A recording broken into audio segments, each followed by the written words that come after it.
ଫେରୁ ଆପଣଙ୍କୁ ସ୍ୱାଗତ। ବାଲେଶ୍ୱର ମୁଖ୍ୟ ଚିକିତ୍ସାଳୟରେ ବିଶ୍ୱ ଯକ୍ଷ୍ମା ଦିବସ ପାଳନ କରାଯାଇଛି। ଏହି ଅବସରରେ ଏକ ପଦଯାତ୍ରା ଆୟୋଜନ କରାଯାଇଥିଲା। ଏହି ପଦଯାତ୍ରାକୁ ଭାରପ୍ରାପ୍ତ ଜିଲ୍ଲା ମୁଖ୍ୟ ଚିକିତ୍ସା ଅଧିକାରୀ ଡକ୍ଟର ଅମୂଲ୍ୟ କୁମାର ଦାସ ଉଦ୍ଘାଟନ କରିଥିଲେ। ଏହି ପଦଯାତ୍ରାରେ ଏଏନ୍ଏମ୍ ଟ୍ରେନିଂ ସେଣ୍ଟର ଛାତ୍ରୀ, ଆଶା, ଅଙ୍ଗନୱାଡି କର୍ମୀ, ସ୍ୱେଚ୍ଛାସେବୀମାନେ ସାମିଲ ହୋଇଥିଲେ।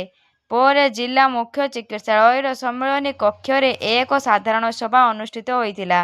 ଏଥିରେ ସମସ୍ତ ବ୍ଲକରୁ ଆସିଥିବା ଚିକିତ୍ସା ଅଧିକାରୀ ଓ ଅନ୍ୟାନ୍ୟ କର୍ମଚାରୀବୃନ୍ଦ ଉପସ୍ଥିତ ଥିଲେ।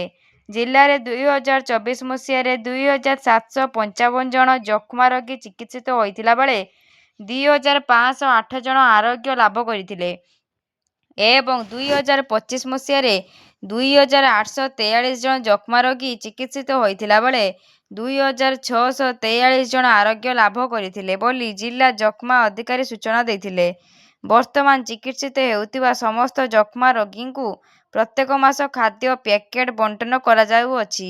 ଏଥିପାଇଁ ମହାମହିମ ରାଜ୍ୟପାଳ 20 ଜଣ, ଭାରତର ରେଡ୍କ୍ରସ ସୋସାଇଟି 1543 ଜଣ, ଅଙ୍କୁର ପ୍ଲାଷ୍ଟିକ୍ 50 ଜଣ ଓ ଶ୍ରୀ ଦେବାଶିଷ ଦାସଙ୍କ ତରଫରୁ 60 ଜଣ ଯକ୍ଷ୍ମା ରୋଗୀଙ୍କୁ ପ୍ରତ୍ୟେକ ମାସ ଖାଦ୍ୟ ପ୍ୟାକେଟ୍ ପ୍ରଦାନ କରାଯାଉଅଛି ବୋଲି ଜିଲ୍ଲା ସଂଯୋଜକ ଶ୍ରୀ ବିଶ୍ୱରଞ୍ଜନ ନାୟକ ପ୍ରକାଶ କରିଥିଲେ।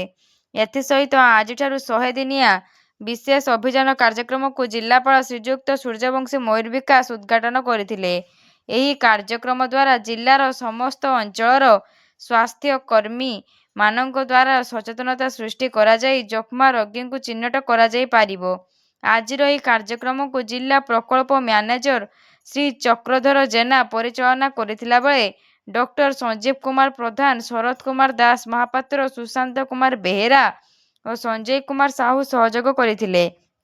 ଏହି ଅବସରରେ ଓଡ଼ିଶାର ମାନ୍ୟବର ମୁଖ୍ୟମନ୍ତ୍ରୀ ଶ୍ରୀଯୁକ୍ତ ମୋହନ ଚରଣ ମାଝୀ ସମସ୍ତ ଜିଲ୍ଲାର ଜିଲ୍ଲାପାଳଙ୍କ ସମେତ ସ୍ୱାସ୍ଥ୍ୟ ଅଧିକାରୀ ମାନଙ୍କ ସହିତ ଆଭାସୀ ଜରିଆରେ ଯୋଡ଼ି ହୋଇଥିଲେ।